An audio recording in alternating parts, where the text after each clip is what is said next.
বন্ধুরা, তোমরা সকলে কেমন আছো? আশা করি সকলে ভালো আছো। আজকে লোকনাথ ঠাকুরের তিরোধান দিবস, 19শে জ্যৈষ্ঠ, তোমরা সকলে জানো। তো আজকে আমি লোকনাথ ঠাকুরের জন্য পুজো দিয়ে নিয়েছি। দেখো ঠাকুরের ভোগে কী কী দিয়েছি দেখিয়ে দিই তোমাদেরকে।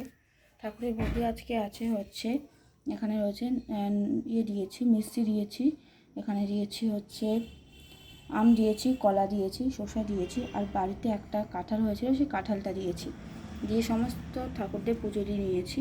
দেখো এগুলো আমাদের বাড়ির ফুল, সেই ফুল দিয়ে ঠাকুরদের পুজো দিয়েছি। এরকম লোকনাথ ঠাকুরের জন্য মালাটা আজকে করেছি।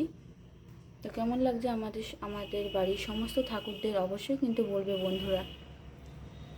তো দেখো এখানে ধূপকাঠি আর প্রদীপ দিয়ে কিন্তু ঠাকুরের আছে পুজো দিয়েছি। আজকে কিন্তু তোমার ধূপ জ্বালাইনি, এটা দিয়ে পুজো দিয়েছি। তো তোমরা লোকনাথ ঠাকুরের পুজোর দিন কী করলে আমাকে কিন্তু অবশ্যই বলবে বন্ধুরা।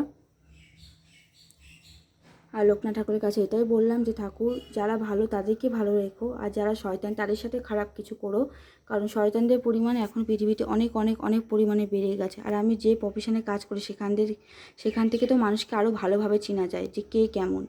ঠিক আছে, তো সত্যি কথা সত্যিভাবে বলি, এর জন্য অনেকের কাছে আমি খারাপ, কিন্তু সত্যি কথা সত্যিভাবে বলতে আমি ভালোবাসি। সেটা আমার শিক্ষা, সেটা আমার ভরসা, সেটা আমার কাজের জায়গা থেকে বা সমস্ত জায়গা থেকে সত্যি কথা সত্যিভাবে বলতে আমাকে শিখিয়েছে। তো কেমন লাগলো ভিডিওটা অবশ্যই জানিও বন্ধুরা। তোমরা কীভাবে কী পুজো দিলে অবশ্যই কিন্তু কমেন্ট করো। সবাই ভালো থেকো, সুস্থ থেকো বন্ধুরা। আর ভিডিওটা দেখার পর কী করবে? Like, subscribe. সবাই ভালো থেকো, সুস্থ থেকো।